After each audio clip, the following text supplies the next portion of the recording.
Hello guys, welcome back. In today's video, I'm going to show you how to make collage on Instagram. So it's pretty simple. Let's get started. So first of all, you have to open up Instagram application on your mobile phone. So after opening up the Instagram application on your mobile phone, you have to open up your story.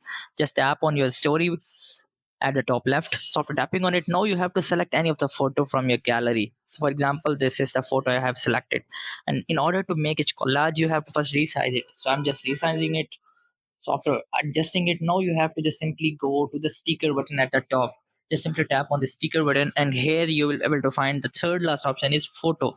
Just simply tap on photo, and your phone gallery will be available to you. You have to now select another photo, and you guys can just simply tap on it to change the like size.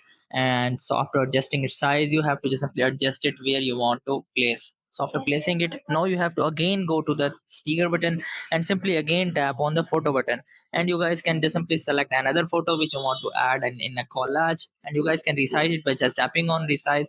And here you go, you guys can in this way create beautiful collages on only on Instagram. So I hope these methods find you well. Do like, share, subscribe. Thank you so much. Bye bye.